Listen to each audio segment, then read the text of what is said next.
রাশিতার নাম, রাশিতার নাম। তাড়াতাড়ি এখানে আসো।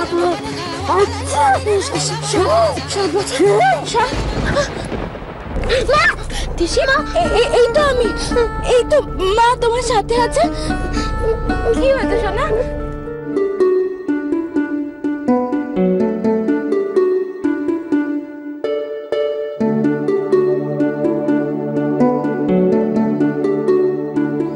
কিরে, কেমন দেখছিস?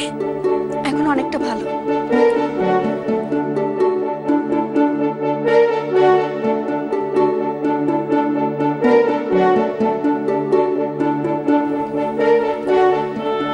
মিলি, ডক্টর কি বললেন? ডক্টর বললেন উনি যা মেডিসিন দিয়েছেন তাতেই হবে, হসপিটালে নিয়ে যাওয়ার কোনো প্রয়োজন নেই। ওনার এখন রেস্টের দরকার। যাক বাবা, অনেকটা নিশ্চিন্ত হওয়া গেল।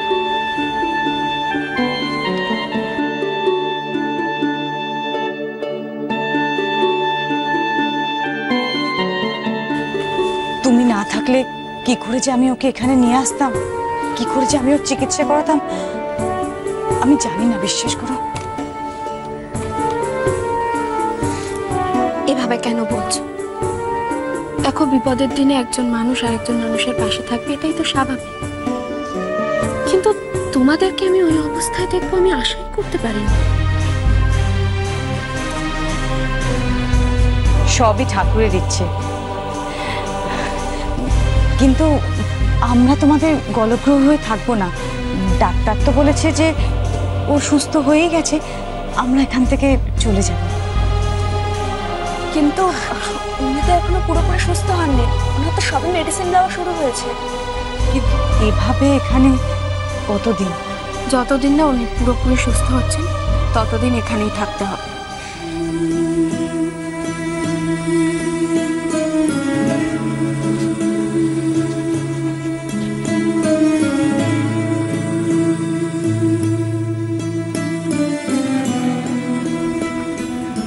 আচ্ছা, ট্রিটমেন্টের জন্য যা যা করা দরকার সেটুকু তো করতে হবে। আর তুমি নিজেই ভেবে দেখো না, এখান থেকে হসপিটাল কাছে, যখন বলবে তখন ডক্টর চলে আসবেন। এবার তুমি যদি বাড়ি নিয়ে গিয়ে দেখো কোনো অসুবিধা হচ্ছে, তখন তো নিজেই আফসোস করবে। তার চেয়ে বরং উনি সুস্থ হওয়া অবধি এখানেই থাক, কোনো অসুবিধা নেই। কেমন? রাশি তো ঠিকই বলেছে। আর এই অবস্থায় ওনাকে নিয়ে গেলে তো চিন্তা হতে পারবে না।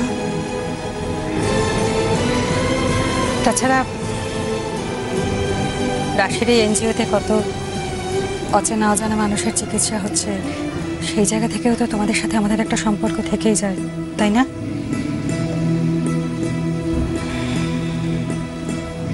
রাশি, তোমাকে যত দেখছি অবাক হয়ে যাচ্ছি। এই 7 বছরে তুমি এতটুকুও পাল্টাওনি। অনেকটা সময় কেটে গেছে, বয়স হয়ে গেছে, তবুও জানি না কেন আমি নিজেকে আমার আদর্শ থেকে সরিয়ে রাখতে পারিনি। সেটা তো তুমি আজ আবার প্রমাণ করলে রাশি, যে বিপদে পড়লে তুমি শত্রুকেও কাছে টেনে নাও, আপন পর কিচ্ছু দেখো না।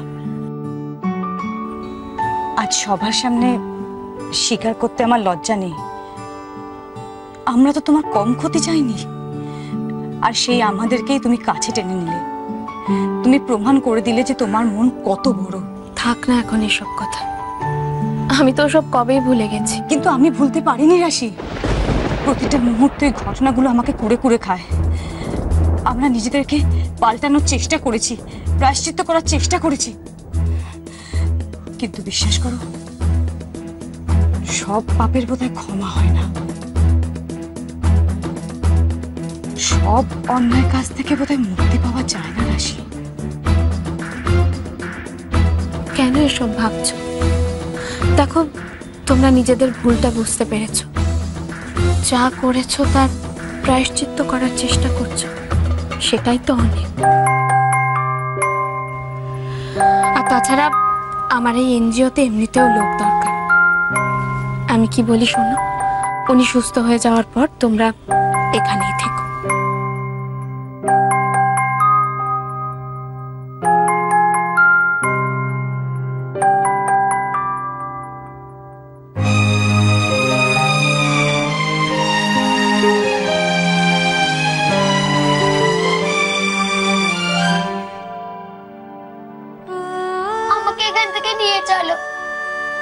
আমি এখানে থাকবো না ভালো মা, আমি মার কাছে যাব। তিশি, তিশি এরকম করে না। তোমার মা যে নেই এই সত্যিটা তো তোমাকে মেনে নিতেই হবে তিশি। এখন থেকে এটাই তোমার বাড়ি। আমি মায়ের কাছে যাব। এতটুকু একটা মেয়ে, ওকে আমি কি করে বোঝাবো? মা হারানোর যন্ত্রণা এটুকু বয়সে ওকে কেন দিলে ঠাকুর? আচ্ছা ভালো মা, মা তো তোমাকে বলে গেছে যে আমার মা বাবা আছে, তাহলে তুমি আমাকে সেইখানে নিয়ে চলো না মা বাবার কাছে। আমি এখানে থাকবো না, আমায় নিয়ে চলো না। তুমি তো খুব ভালো, তুমি নিয়ে চলো না, আমি তোমার পায়ে পড়ছি। ও ভালো মা, নিয়ে চলো না। আমি জানি না সোনা কে তোমার আসল মা বাবা, আর তুমি কাদের বাড়ির মেয়ে আমি তো সেটাও জানি না সোনা।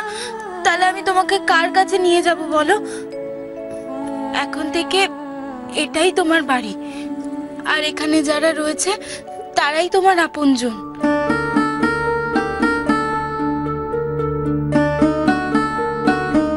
আমি জানি মাকে হারানোর পর থেকে তোমার খুব কষ্ট হচ্ছে, আমারও তো হচ্ছে বলো।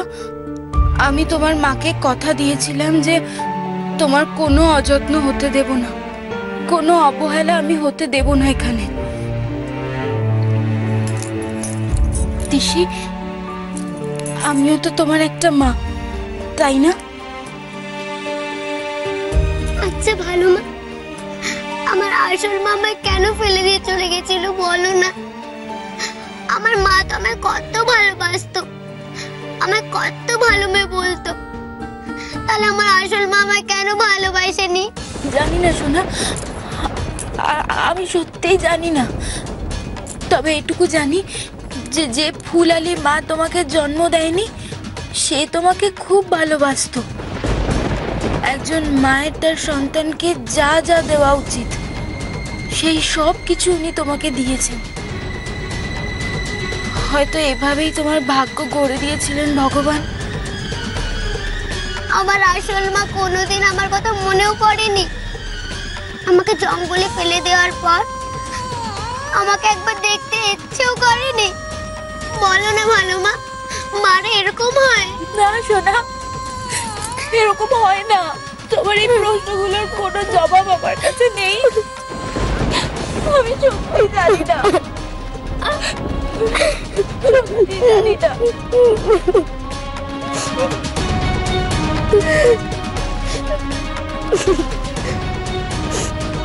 তোমার কথা মতন আমি গোবিন্দপুর আর তার আশেপাশের গ্রামগুলোতে খোঁজ খবর করলাম, কিন্তু অপুর আমি কোনো সন্ধান পাইনি। আমি যে তোমাকে অপুর ছবি দিয়েছিলাম সেটা দেখিও কিছু? সেটা কি করে সম্ভব রাশি? 7 বছর আগেকার ছবি। ওর চেহারায় এখন অনেক চেঞ্জেস চলে এসেছে। জগা কেমন আছে এখন? এখনো ডিটোরিয়েট করেনি, একই আছে। কিছু বলতে পারছে না মানে সেন্স কবে ফিরবে? ডক্টর এখনো কিছু বলতে পারছে না, তবে আমি থেমে নেই। আমি আমার কাজ চালিয়ে চলেছি।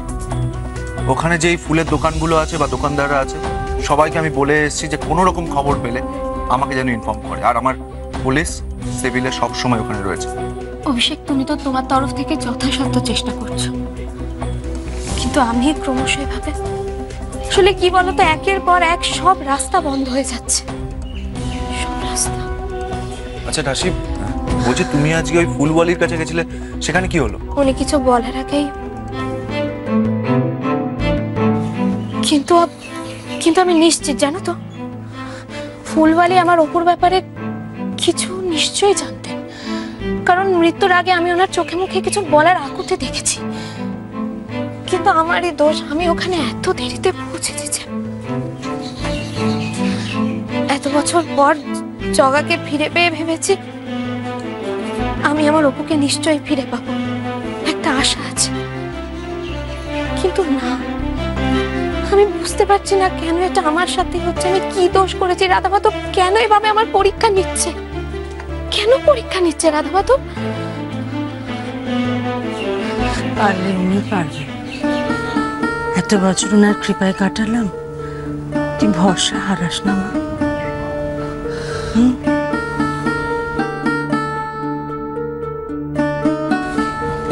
বস।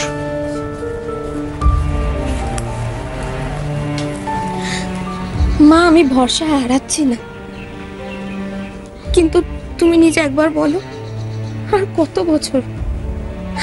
বছর এভাবে আমি পরীক্ষা দেবো বলো? এই প্রশ্ন তো আমিও দিন রাত ঠাকুরকে করে যাই। আর কত কষ্ট দেবে আমার মেয়েকে, কোন অপরাধে এত কষ্ট দিচ্ছ? 7 বছর, 7টা বছর কেটে গেছে। তখনের অপু আর এখনের অপুর মধ্যে অনেক পার্থক্য। ও নিশ্চয়ই ওর মাকে খুঁজেছে। এই 7 বছর তো আমি ওকে ওর মার থেকে আলাদা করে রেখেছি। কি দিতে পেরেছি আমি? অপু আমার কাছে ফিরে এলেও আমি কি ওকে ওর শৈশবটা ফিরিয়ে দিতে পারবো? পারবি, আমার স্থির বিশ্বাস। তুই অপুকে ফিরে পেলেই যা যা স্বপ্ন দেখেছিস ওকে নিয়ে সব পূরণ করতে পারবি, দেখিস। কাকিমা একদম ঠিক বলেছে কাশি।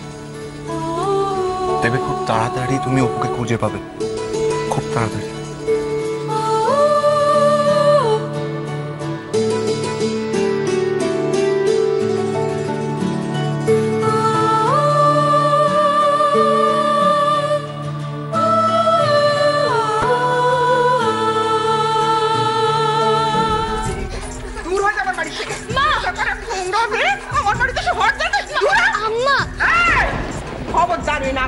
ডাকবি না, আমি বলে দিচ্ছি। তো অজাত পূজাতের মেয়ে নোংরা কুড়িয়ে পাওয়া কোথা থেকে এসেছে? ঘেন্না ঘেন্না ধরে। কে কোথায় আছিস?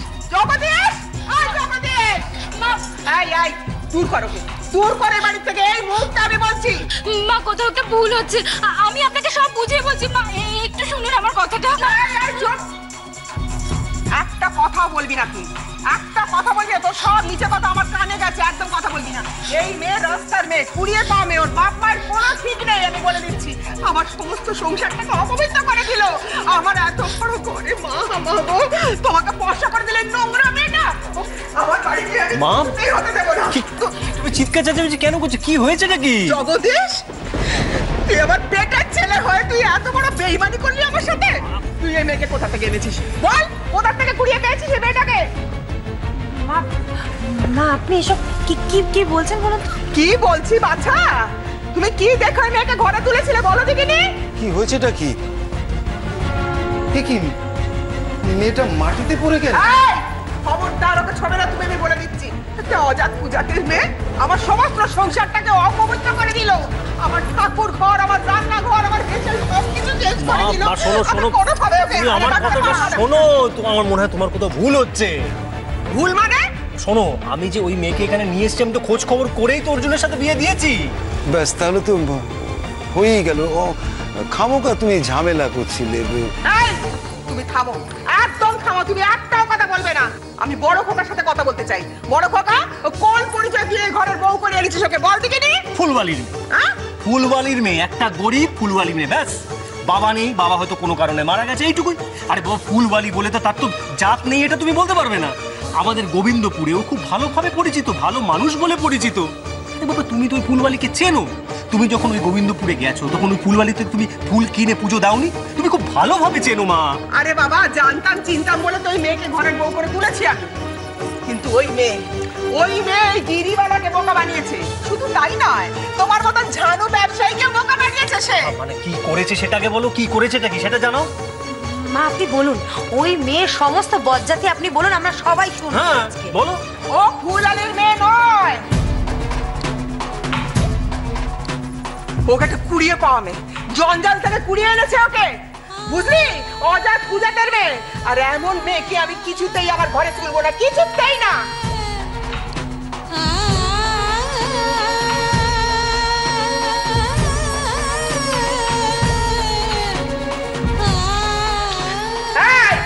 কোথায় যাচ্ছিস? একবার যদি ওর গায়ে হাত দিয়েছিস তোর হাত ভেঙে রেখে দেবো তোরে আমি। মা তুমি সব কি বলছো? আমার মনে হয় তোমার কিছু ভুল হচ্ছে মা। কিচ্ছু ভুল হয়নি বাছা, আমি নিজের কানে শুনেছি ছোট বউকে বলতে ও ফুলালির মেয়ে না, একটা কুড়িয়ে পাওয়া মেয়ে।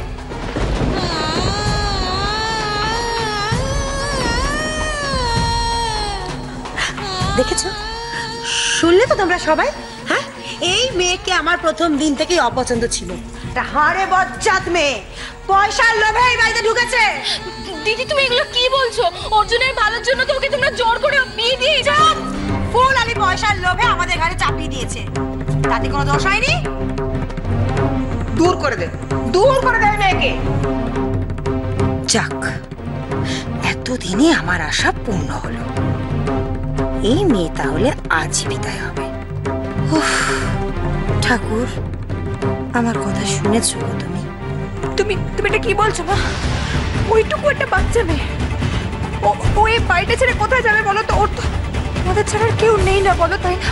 এই তুই চুপ করে থাক। শোন, আমার কথা নড়চড় হবে না। ওই মেয়েকে এই বাড়ি থেকে তাড়াতেই হবে। আমার সমস্ত বাড়িটা অপবিত্র করে দিল, নোংরা করে দিল, আমার ঠাকুর ঘর ফেসেল সব। গিরিবেলা একটা অনুরোধ করবো। দেখো তিশি তো একটা ছোট মেয়ে, ওর জাত বিচার করে কেন আমরা নিজেদেরকে ছোট করব বলো? ওর যারই মেয়ে হোক, যা পরিচয়ের হোক, আমার কিন্তু ওকে এবারের বউ করতে কোনো আপত্তি নেই। না, এই অনাচার আমি কিছুতেই হতে দেব না।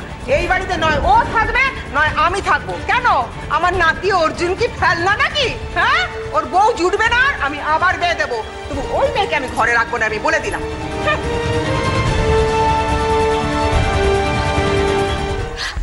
ঠিক বলেছেন মা, একদম ঠিক কথা বলেছেন। আমার চাঁদ বদন ছেলের কি বইয়ের অভাব? এই মেয়েকে আমি আজ এই বাড়ি থেকে তাড়িয়ে দিচ্ছি। অপয়া মেয়ে এই বাড়িতে কিছুতেই থাকবে না মা। এই মেয়ে ওঠ বলছে, চল। দাঁড়াও।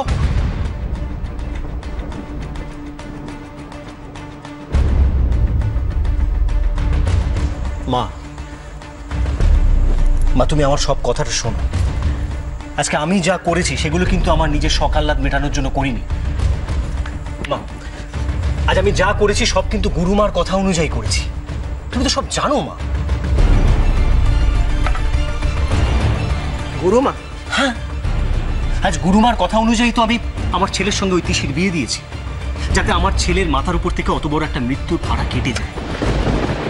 যতদিন না পর্যন্ত আমার ছেলের মাথার উপর মৃত্যুর ভাড়া কাটে ততদিন সেই মেয়ে আমাদের এই বাড়িতে থাকবে। তাহলে এবার তুমি আমাকে বলো মা, আমার কি করণীয়, মানে আমার কি করা উচিত?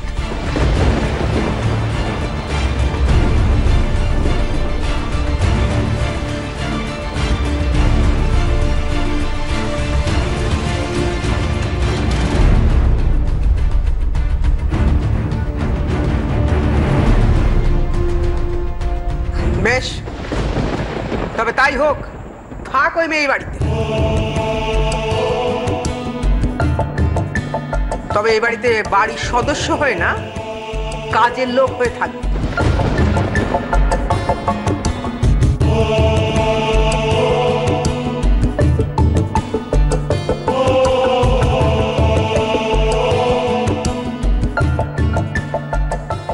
আর আজ থেকে কাজের লোকের জায়গা ঠাঁই হবে ও।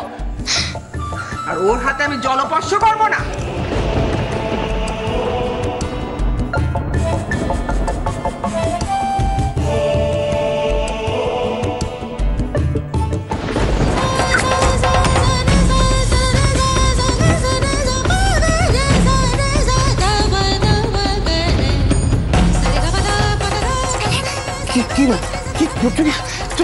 বাচ্চা মেয়ে দেখি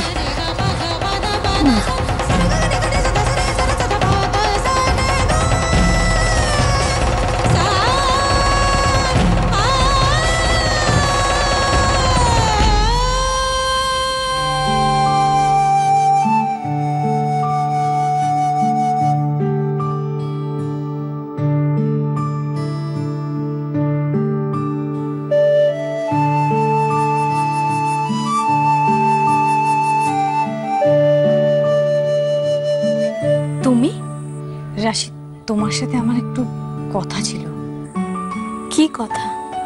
এতদিন ধরে যে সত্যিটা আমি নিজের মধ্যে লুকিয়ে রেখেছি, আমার মনে হয় আজ সেটা বলার সময় এসছে। না হলে আমার পাপ থেকে আমি মুক্তি পাবো না। কি বলতে চাইছো তুমি? হ্যাঁ রাশি, আমি জানি তোমাকে আর তোমার মেয়েকে কে আলাদা করে দিয়েছে। আমি জানি যে কার জন্য তুমি আজকে সর্বস্ব খুইয়ে এই অবস্থায় আছো। আমি সব জানি।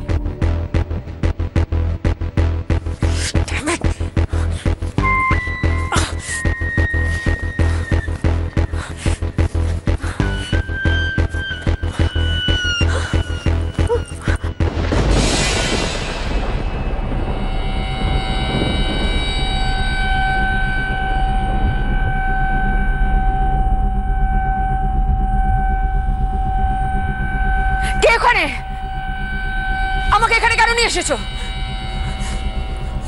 কি চাই তোমার? কেন আটকে রেখেছো আমাকে? সাহস থাকে তো সামনে এসো, ড্যাম ইট!